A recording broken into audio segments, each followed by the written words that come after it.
Hello, good morning, and welcome to this Dawn Busters Taste Challenge. We have two blended Scotch whiskeys.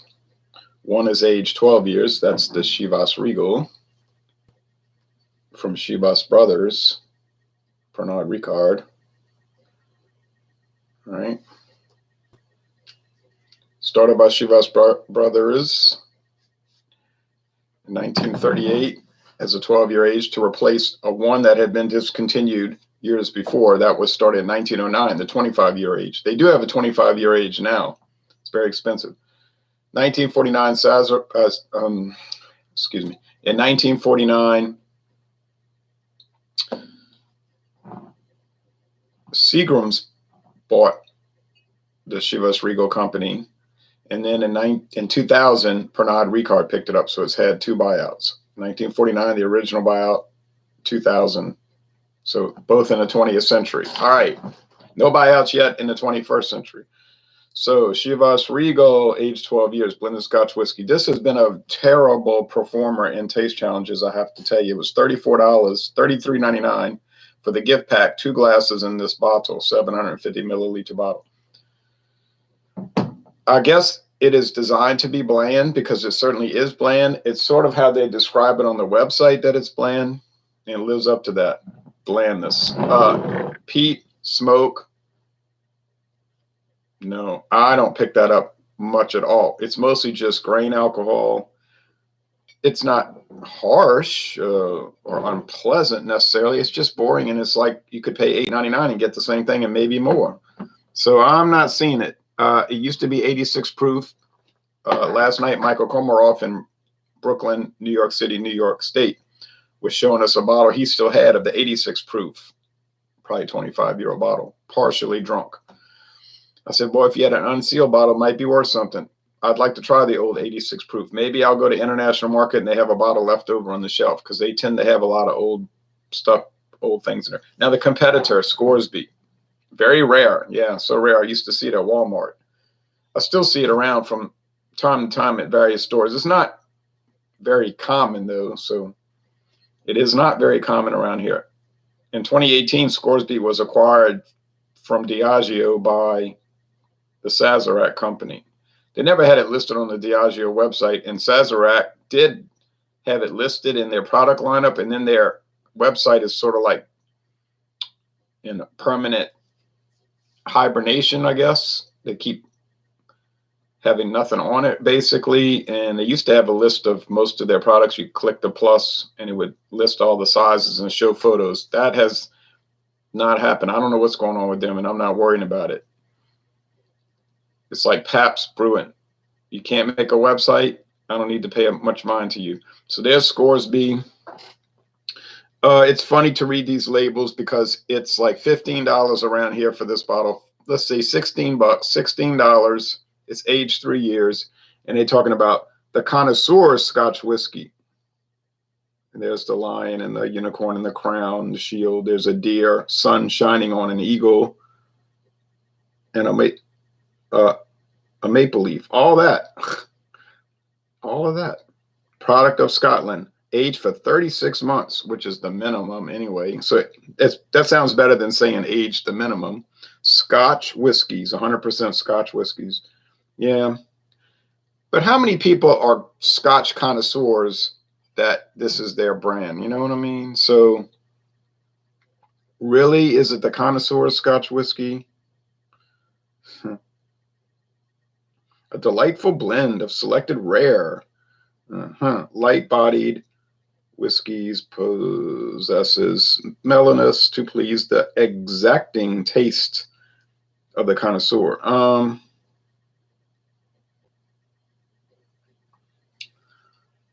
I don't know about that. You can see it's an old Diageo bottle. The pie hole is the same bottle. The Cabin Fever. It's kind of like one of the standard Diageo bottles. Will the bottle's design change when it's fully under the Sazerac Company? Probably. All right, CR, Chivas Regal. Got the tags below the glass so I don't see. You know, it's a blind taste test. I don't want to influence my preference. I mean, the Scoresby is pretty dang dull. If Chivas Regal can't beat Scoresby, there's really no hope. We can get the plastic handle bottles of Scoresby at a few stores around here. It run you about 31 bucks though. I don't think it's a good value. I would rather just get, well, I would get 100 Pipers. 100 Pipers is smoky. It has a rich flavor. And I can get a bottle for $9.99, maybe $8.99. Yeah. And 100 Pipers is also from Chivas Brothers, from Pernod-Ricard. And it's like a third of the price and maybe a third better. So, but they're not going to let you know that. You know, it's kind of like Anheuser-Busch is not going to be bragging on natural ice when they're trying to sell Budweiser and Bud Light. They're not going to say, well, you know, this one's way cheaper, but it's probably a lot more flavorful and really good and better value. And they're not going to do that. You're not going to see an advertisement for natural ice. You just might see it for $7.99 a 15-pack and buy it and say, let me check this out. Then you say, wow, that has a richer flavor, a better body, and an overall superior experience than a Budweiser. And I'm not putting down Budweiser. I think it's good, but I'm not going to pay $10.99 for a 12-pack of that when I can get the natural ice for $7.99 a 15-pack and get a better experience. And it's the same with some of these whiskeys. I think that really are the cheaper ones in some cases. This is not a blanket statement. This is from experience. In some cases, the lesser product, so-called, from a company is better than their flagship from the same company. People will say things like, oh, it's the same old stuff, just with different labels. I don't believe that. It's certainly not the case with Anheuser-Busch beers because they have the recipe. Well, not the recipe. That doesn't make sense because that would tell you how long to cook it and everything. Their ingredients list. The ingredients list for each beer, and they don't match up. They're not the same calorie, ABV generally, or ingredients. But so that can give you a hint there. Now, some of the Miller beers will have the same specs across the board, ABV. Now, could that be the same beer relabeled? Miller has said, no, it is not. And somebody said, well, how could it have identical specs, grams of fat, calories? And one beer viewer, I don't know if he does videos, I don't believe so. He said, yeah, but you see, they're probably using different hop extracts, different hops for each. It wouldn't change the calorie count. It wouldn't change the grams of fat or the ABV, but it would give it a slightly different flavor. I say, oh, that's why Magnum doesn't taste like Mickey's, even though they have the same specs.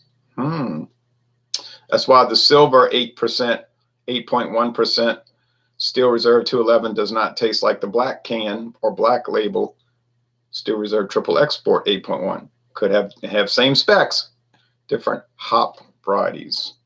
And I know it's extracts. So that's not a problem. People look down on extracts. It's not a problem. It's commonly used, and sometimes you can get a better quality control with that, or like consistency. Okay, well, let's go and check this out. We have 2 viewers so far. We may have 200,000 before it's over. I doubt it. Now, the Scoresby is obviously lighter, and I've noticed that about Scoresby over the years. It's very light. It's a straw color. So I have to be careful because if I glance, I'll be able to tell. Score is very light. They talk about light whiskeys. They're right. It's very light. Now, do they add color into Scotch whiskey? Oftentimes, yes. Is this colored? I would doubt that because if it's in the barrel 3 years, I think it would take on some straw color. I don't think they would have to add any coloring. Could they to tweak it? Possibly. Now the Chivas is aged 12 years. Would it get this kind of low-level gold? It's barely amber. Would it get that after 12 years in a barrel without coloring being added? It could. Could it have coloring? Yes. Will I ever find out? No. Won't find out and won't even worry about it. Blended American whiskey, blended Scotch, blended Irish whiskey, and blended Canadian whiskey, and blended bourbon, by the way. Check your regs. Check your regs. blended bourbon may have added coloring. Yep. And flavoring, I think. How do I know this? Oh, who made you an expert? Oh, no one made me an expert. I just read the Tax and Trade Bureau, United States government regulations.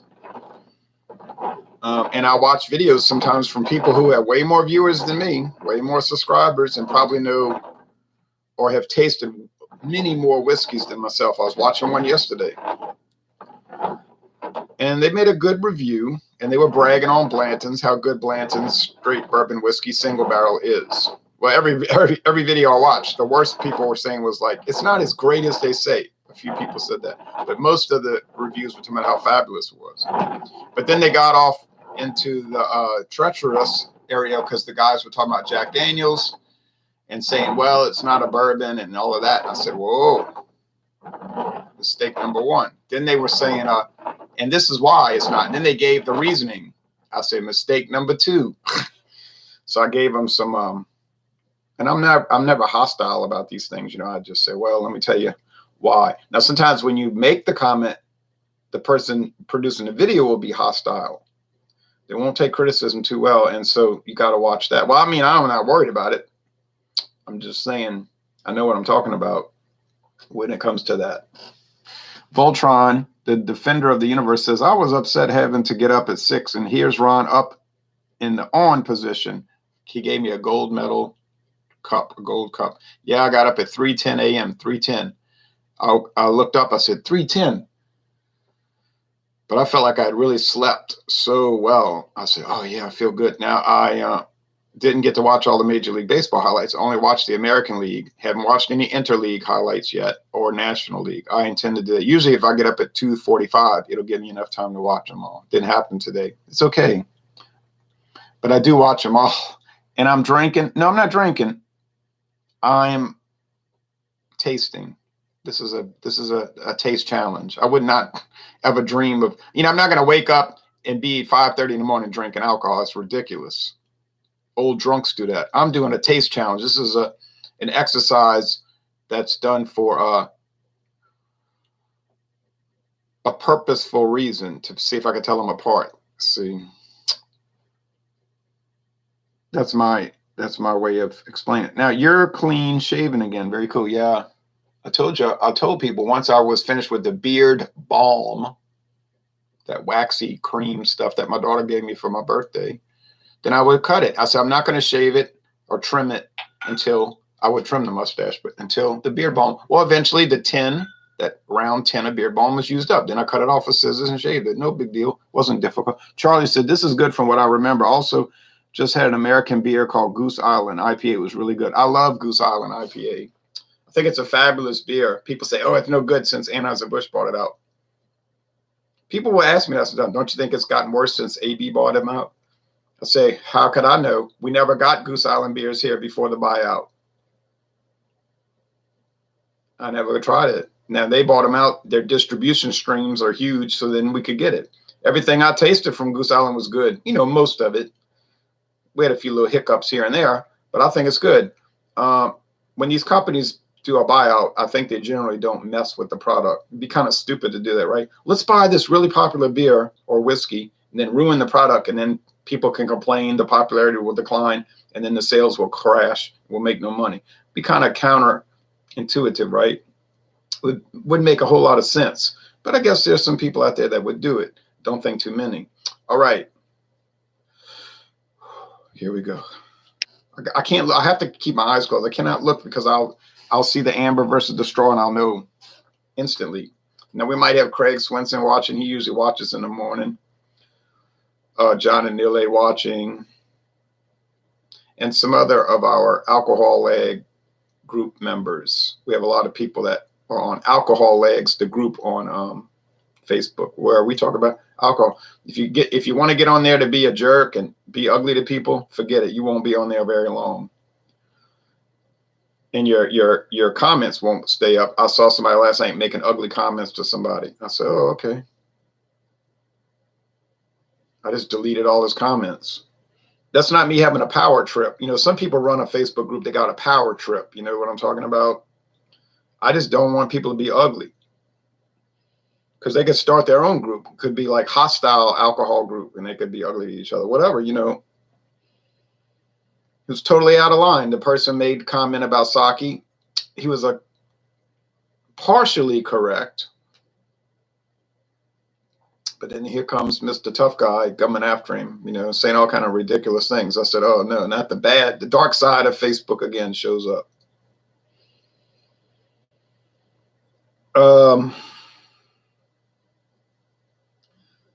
This smells like, I mean, it smells like grain alcohol. Sorry. You know what grain alcohol is? It's a bunch of grain, which in America and Canada and the British Isles is almost always corn or maize. They distill it in a column, might be 4 times distilled, whatever. Just distill. Get it to almost pure grain alcohol, which you can buy at the store. But then they cut it with water down to usually 80 proof. And there you go. Not complicated. In Japan, for instance, they would be using rice as their grain. Same concept, but it won't taste the same. Even though it's supposed to be generally odorless and tasteless. Yes, but the rice never tastes like corn. I don't care how so-called odorless or tasteless it is. It doesn't. You could pick up a rice whiskey in a split second. So this is very, well, you could almost call it neutral in a way. It's just basic. Now, these American blended whiskeys, some of them can be treacherous. You know, they must be really, really cheap. They probably use the most inferior grade of neutral spirits. The straight whiskey they're blending in with it, that usually 20% straight whiskey is probably the lowest grade they can get. And then you'll get these exotic, if you want to call them, flavors like honeydew melon or all of that. Not all. Some are very good. Very good. Like Seagram 7 Crown. 7 Crown can go toe-to-toe with any of the other blended whiskeys from around the world, from what I'm seeing. Crown Royal, yeah. Johnny Walker Red, yep. Jameson, yep. I think you say, yo, you've lost you're off your rocker. You're crazy. Seagram 7 Crowns, $12 a bottle on sale some places. Might be. It's from Indiana.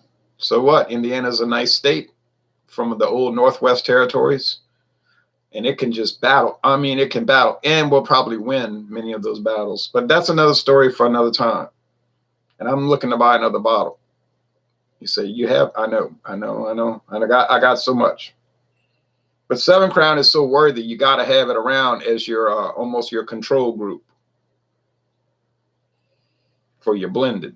Now, this one's spicy. It's strange a bit. An odd peppery spice. Now, explain that. Maybe this is arguable. Maybe some peat, maybe some smoke, but honestly, not really. Okay. We've all been internet edgelords at least once. Yeah.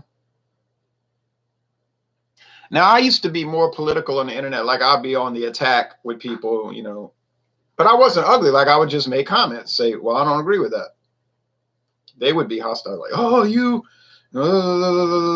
Republicans are all the same. I said, well, I'm not even a Republican. You know, I'm a Democrat. I'm a registered Democrat. You lie. I say, you want to see the card? Have the voter ID card. I mean, I'll show it to you. And then, but that was another issue. Like, you get these people, they like all day long, that's all they do is post political stuff. Like, I have friends on Facebook, people I used to actually work with. I don't follow their Facebook because it goes all day. Like, why would you post 30 political memes all day long? Like, you're not going to convert one liberal to be conservative, or in his case, really, he's neoconservative, which is a type of liberal anyway. It's a Trotskyite derivative, Trotskyite variant of really international communism, and that's another topic. But whatever the case, I don't care, left wing, right wing, middle wing. You post all day long. That's all you do. You're not converting anybody. But you get these people, so that's their life, really. And then you make a comment, boy, but they don't put disclaimers. Warning, if you disagree with me in any way or shape or form, I will unfriend you and I won't be your friend. Well, that's no kind of friend. That's fake friends. Like Joan Jett said, fake friends. I don't have time for people like that. I really am hostile towards that. I don't care about the politics. I care about that. Do I post political stuff on Facebook? Sure. Naturally. Do I care if people disagree? Never. Will I battle with them and argue? Sure.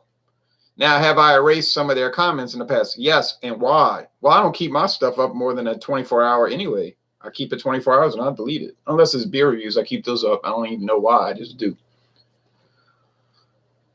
There was this one guy, he would always flame the posts. And he's an intelligent Scottish man, but he would always use straw man arguments. And I told him, I said, and he'd say, hey, you're erasing my comments. You're erasing me comments. I say, no, because your comments are never germane to the topic at hand. You know, I'll talk about a terrorist attack in Paris or something. He'll come on there with, well, you know, in 1099, the Crusades. I was like, this post is not about the Crusade. One time I went to work, came home, and I started checking. I don't have time at work to look at the internet. These two guys had argued for 6 hours about the Crusades, which had nothing to do with the post. I said, that's his whole purpose, to redirect the argument. And I know how the left wing works. I've studied this, you know. If you can't win the argument, then you redirect it. And I'm not doing that. I told him I'm not doing that. He said, you're deleting comments. I said, no. Straw man comments. You know what you're doing. Don't play stupid. Or he'll say, well, in Scotland, we do all these things. I said, this post is not about Scotland. It's wonderful. You're just fabulous socialist people. And I'm so proud. But it's not about Scotland. This is about something that happened in Kansas. Well, you know what I'm talking about. All right. So now,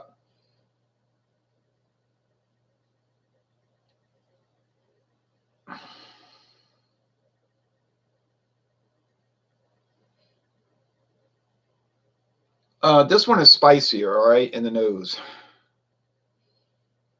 Now, I'm going to tell you right now, you say you're going off on tangents. I know, but I'm not making an argument about politics. Neither one of these is going to make you get Scotch excited. You hear what I'm saying?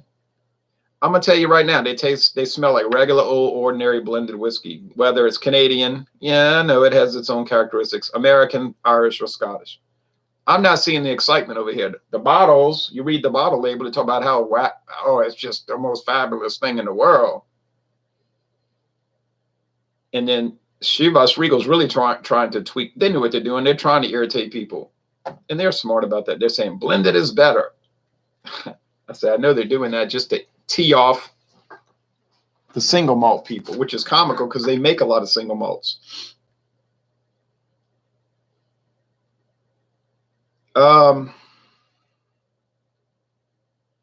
Which is which? I got to make sure I don't glance. I don't know.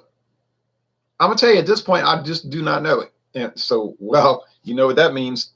The one that's half the price is going to win by default. Half the price. Why would I pay double the price for something that's, wait a minute, it's more than double the price for something that's no better? Guess what? Answer, wouldn't do it. Ugh.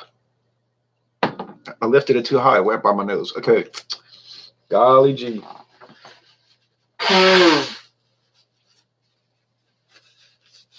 Time to taste. Maybe the taste will be better than the smell test, because the smell test was none too exciting.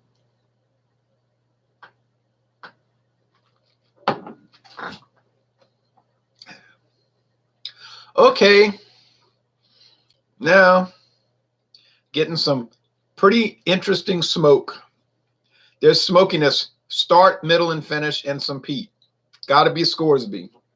You say, why? I'm going to tell you why. Oh, is there a lot of grain alcohol in that sip? Of course. But I'm going to tell you why. Because the Chivas Regal never did have that peat or that smoke. Start, body, or finish. Oh, you get little faint glimpses, but it's nothing really to talk about. So right there, I'm telling you, I already know that's Scoresby. You might know because you can see what's lighter. People kill people with guns and people will kill each other without guns, says Scruffy. You got hostile people because they're miserable, and misery loves company. Isn't that the old saying? Isn't the saying true? Yes, it is. They're angry, and so they're going to say, I'm getting on the internet, I'm going to make people angry. Or they're also lonely, or they want attention. You know, they want attention.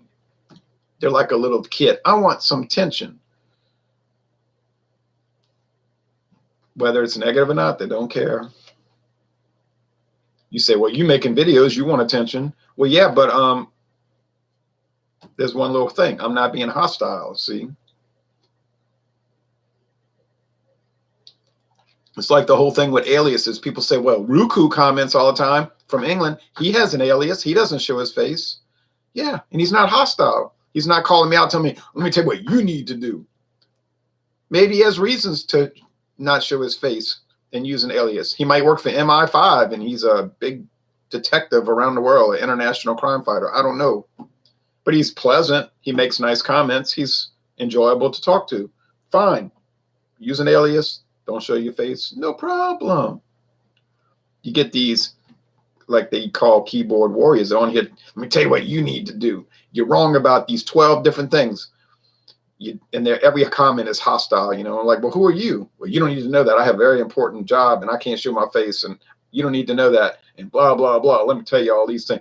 It's like, look, you can say what you want and I'll even let you come on my channel for 30 full minutes without interruption. That's the best bargain on the internet. But you're going to show your face and you're going to use your real name. I'm using my real name. I'm showing my real face. Oh, no, they'll never do that. So I said, guess what? I'm not entertaining you. Go away and bother somebody else, okay? You're probably 12 years old.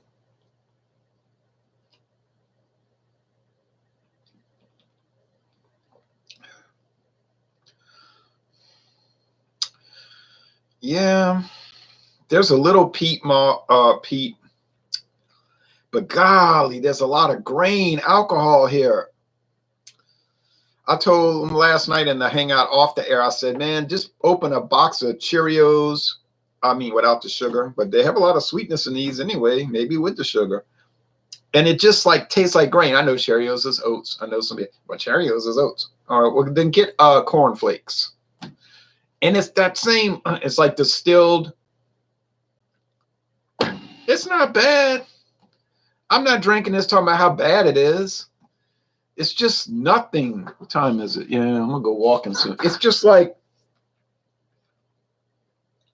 if you went to Walmart and you bought great value cornflakes, you would eat them. You might put some sugar on them or honey. I like to put honey, but I'm out of honey. It's too expensive. Put sugar and you eat it and drink, you know, pour milk and eat it. But you're not going to be sitting there watching the news talking about, oh man, this great value cornflakes is so erudite. It's so amazing. You're not going to do that. You're just going to eat it because it's something to eat. All right. And that's what this whiskey is. You say, well, it's just an ordinary old drink. Correct. And I don't pay $30 and $34 a bottle for ordinary, regular old drinks. You might, I don't.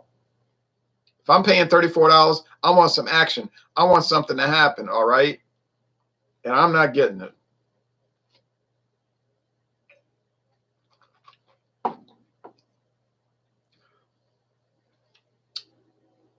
Nothing. Little peat, a lot of corn, and frankly, a little harsh on the finish. Terrible. Terrible relative to what I paid. I'm not saying terrible. You understand?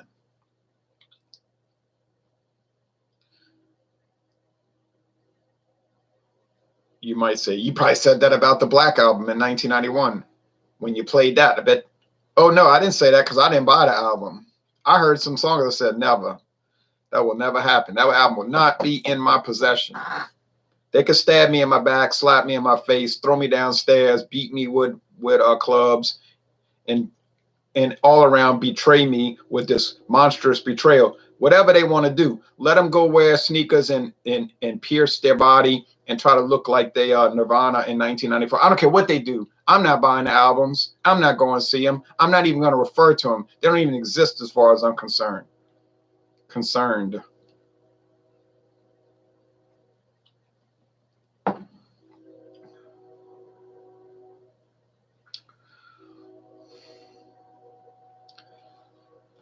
Now that the grain alcohol from that made this one taste like grain alcohol. Yeah, it's a little smokier, but golly.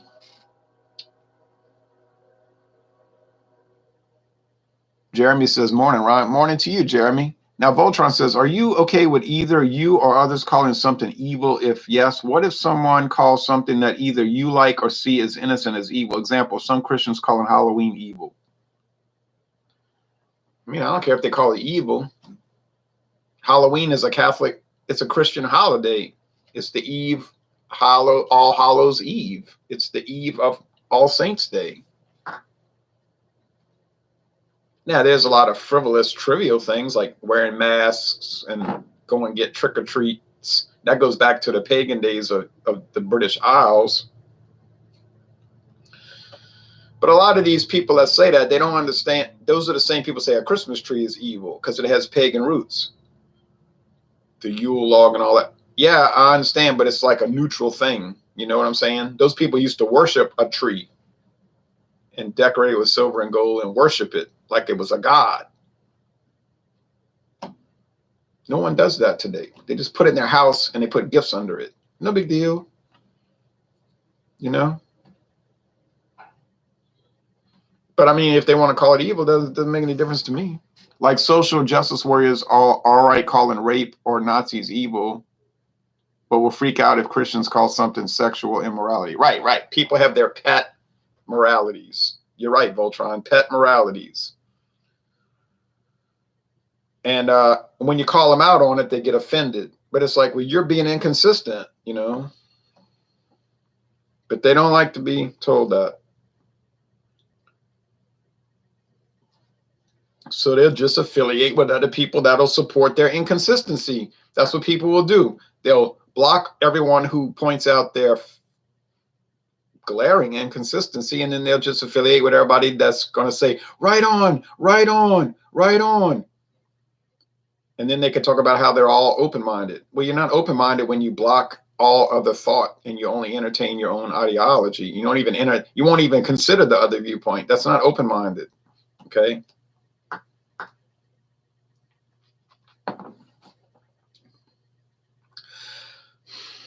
Boy, this is like an exploration of grain alcohol. I'm going to tell you right now. The refrain is grain. That ought to be the title of this video. The refrain is grain. I'm not against grain. I support farmers. I don't support farm subsidies. That's corporate welfare. But you know what I'm saying? I support farming, you know, the concept of farming and all this. But I may as well just go eat a box of cereal. I have cereal in the fridge. Yeah, I tasted a little bit of this alcohol. I mean, I have cereal in the cabinet. No, you know, well, hey, it's cheap.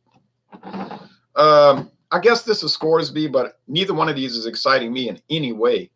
In any way. Scoresby. Let's say it's Scoresby. It is Scoresby. Ha ha ha. This says CR, and I know CR stands for Chivas Regal. It sure doesn't stand for Scoresby. Well, I nailed it on aroma only, and I'm so proud. I'm so proud of myself. I'm going to make a big billboard saying, I got it. I'm great at doing this. And that, you say, well, I wouldn't be very humble. I know. That's one of my faults. I'm very full of pride. But one day, I'm going to learn to be humble. They'll rename me Captain Humble. That'll be my new name, Captain Humble. And once I learn to be humble and modest, I'll be so proud of that. I will be so proud of being modest. I'll be the first to go around telling everybody how modest I am. I might even make a web page about it. All right. It'll be called I'm Modest, and I'm the first to admit it and trumpet it. Okay, well, anyway. If only. Well, this was a total fiasco in the sense that, I mean, I got it right now. I had gotten them wrong a couple of times in the last week. It's a fiasco in the sense that I paid $33.99 for basically a bottle of ho-hum blandness. And I paid $16 for one that is slightly better. It's got a little more peat, a little more smoke. Yeah, I know. You say, yeah, but that's a terrible indictment against Chivas Regal. What's Regal about it? The price? I mean, Chivas Regal, you have been doing so bad. So bad. And you know what? I don't care because I don't produce the product. I have no connection to this company aside that I'm from the fact that I can buy their products. But golly gee, does this prove that you can pay a lot and not get much? Oh, yes. And has it happened before? Oh, yes. And will it happen again? You bet it will. You can bet it will.